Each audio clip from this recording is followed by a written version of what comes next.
As the PlayStation 4's life comes to an end, let's look back at some of the games that in my opinion are the best PlayStation 4 games I've ever played. We'll start this list off with number 7. The Last of Us Part 2.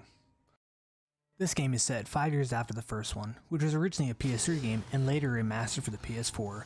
Most of civilization has been destroyed by a mutant cordyceps fungus which transforms its human hosts into aggressive creatures known as the Infected. You play as two main characters, Ellie, who's 19 years old. She sets out for revenge and becomes involved in a conflict between the militia and a cult, and Abby, a young member of the militia who does some incredible things that I won't be a spoiler of. This game contains survival horror elements that is played in the third person's perspective. This game was first announced in 2016 and delayed twice, first for further development and second due to the worldwide pandemic. The reviews showed admiration towards the improved gameplay mechanics, visual fidelity, and the performance of its cast, although the narrative and presentation of its themes received a divided response from the actual gaming community. I personally enjoyed this game and I'm still currently playing it. Moving on to number 6.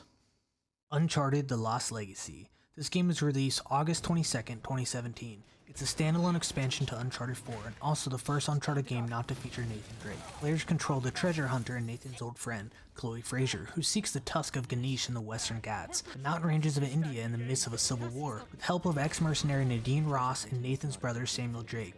As with all past Uncharted games, it is played in a third-person perspective. You solve puzzles, incorporating similar elements of a platformer game to advance the story. You navigate by foot or by vehicle. I personally enjoyed this story more than the original Uncharted 4, and I hope you check it out in the near future.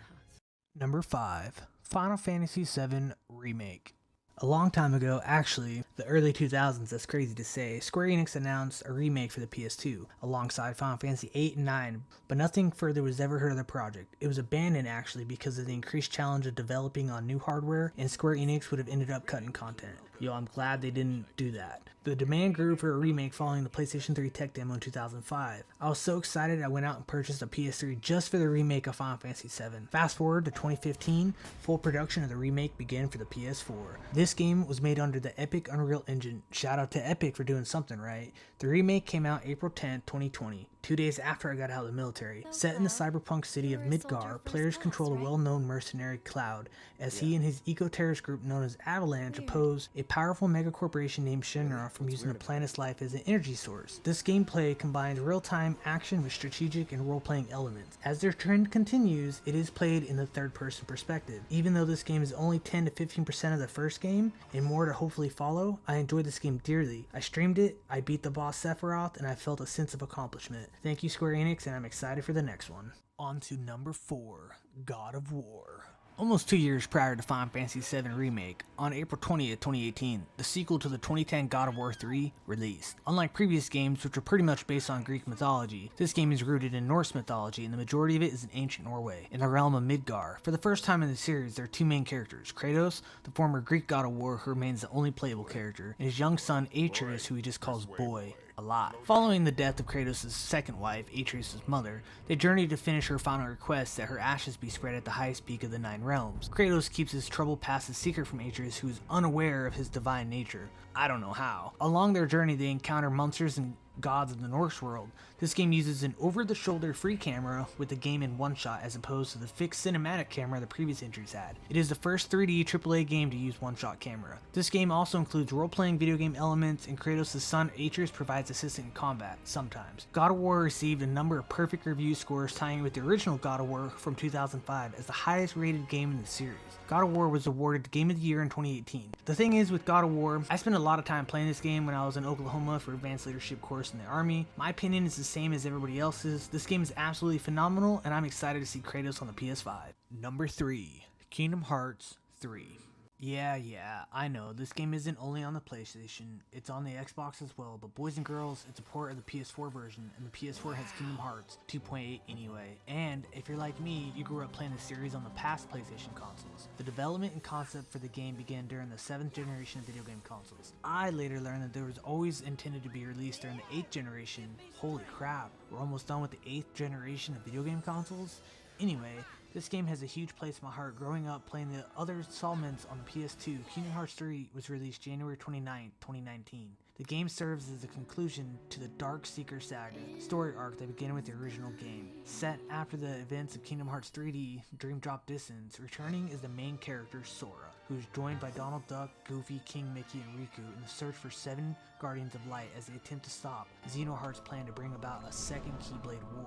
Their journey has them cross paths with characters and visit worlds based on different Disney and Pixar movies. Gameplay in Kingdom Hearts 3 is literally the exact same as the old games. It's a hack and slash combat and third-person perspective. I love my playthrough, but I did notice the absence of the Final Fantasy characters. While it was fun seeing the Final Fantasy in Kingdom Hearts and Kingdom Hearts 2, they had no place in this title. The introduction of the Organization 13 and Chain of Memories, and then Roxas in the sequel, made things epically complex. You'll be hard-pressed to find someone capable of fully summarizing the story of Kingdom Hearts within a few minutes. Kingdom Hearts 3 was about bringing all the plot developments to a close and finishing the fight against Xenoheart. At that point, Kingdom Hearts was as well past being known simply as a Disney crossover with Final Fantasy guests, but seeing those characters was definitely a treat in early games. Like I said, this game is one of my favorites of all time, and I'm happy I was able to finally complete the story, even though I don't think I entirely understand it too well.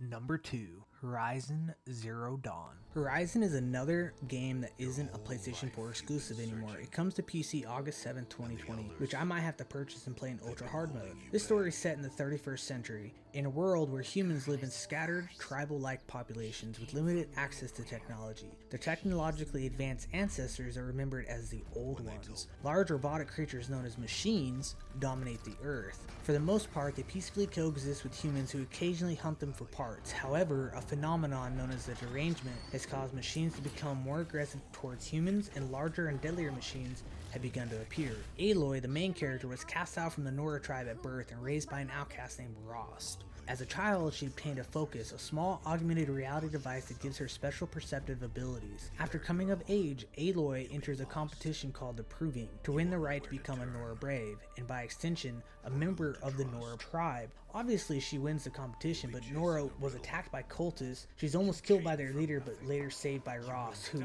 ends up sacrificing himself. When she awakes, a matriarch explains that the cultists had gained control of corrupted machines. She learns that as an infant, she was found at the foot of a sealed door. The cultists that are attacked are part of a group called the Eclipse, and she was targeted due to her resemblance to an old world scientist named Elizabeth Sobek. Later on in the game, she locates the remnants of the company and discovers that the old world was actually destroyed nearly 1,000 years ago after the company lost control of its automated peacekeeper military robots. The robots could self-replicate and consume biomass as fuel. They overran the planet, consumed the biosphere, and stripped Earth of all life. Honestly, I'm not going to say any more because I can just tell you the whole story off the top of my head. This open world action role-playing game is played in my favorite view, the third person. She can kill enemies in varieties of ways, setting traps such as tripwires using the tripcaster, shooting them with arrows, using explosives, and a spear. Machine components including electricity and the metal they are composed of are vital to Aloy's survival. She can loot their remains for crafting resources such as ammo, resource satchels, pouches, quivers, antidotes, health potions, and traps. They can all be crafted. Weapons have modification slots for dealing more damage. The more I talk about this game, the more excited I get, and it makes me want to buy it to see it in its full glory on my computer. Horizon's such an amazing game. It's getting a sequel for the PS5 called Horizon Forbidden West, and I'm extremely excited for that.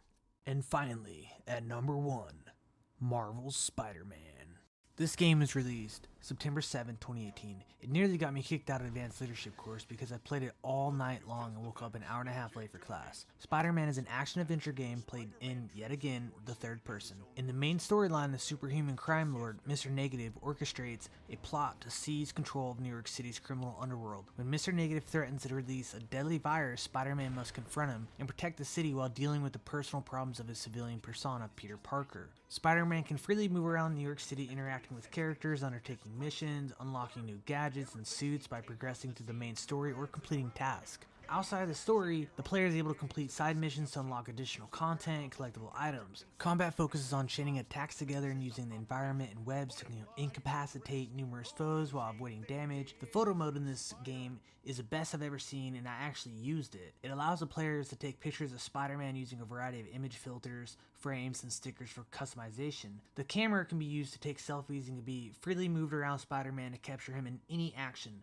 Let me talk about New York. In this game, it depicts fictional fictional locations and entities from the Marvel comic universe, including the Avengers Towers, the Wakandan Embassy, the Sanctum Sanctorum, and many other fictional locations. It also features real-world locations including Empire State Building, Freedom Tower, Madison Square Garden, Chrysler Building. This was the first time I've ever got a Platinum Trophy on the PlayStation, and honestly, if you haven't played it, you need to. This isn't like all the other Spider-Man stories where he gets bit by a spider and you play a high school kid growing up finding himself. No, you're 8 years into superhero career. Peter has become an experienced crime fighter but struggles to balance the superhero and personal lives. Peter is assisted by the Daily Bugle reporter Mary Jane Watson, his ex-girlfriend, and NYPD Captain Yuri. In his civilian life, Peter is supported by no other Aunt May, who volunteers at the Feast homeless shelter ran by Martin Lee. Peter is employed by his friend and mentor, the respected scientist, Dr.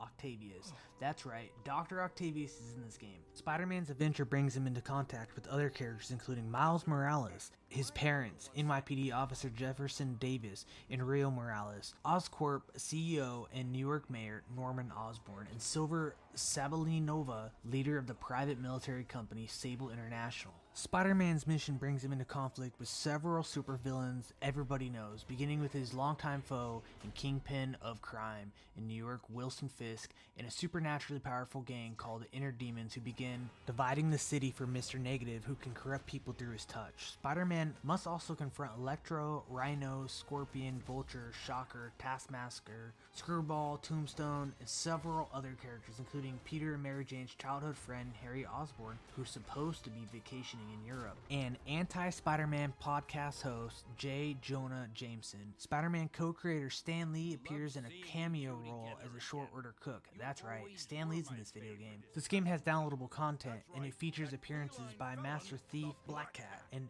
Magia Mobster Hammerhead and Felicia's father Walter Hardy. This is my all-time favorite PS4 game of this generation. If you haven't played it, you're seriously missing out. Miles Morales comes out for the PS5, and that game is going to be just as awesome as this one. Bonus content, I have to mention one of my favorite games. It's called Dragon Age Inquisition. Even though it's not a PS4 exclusive, this game was the reason I sold my PS3 and purchased my PS4 during the Christmas. If you enjoyed this video, please leave a like. It helps more than you know. And if you aren't subscribed, please subscribe.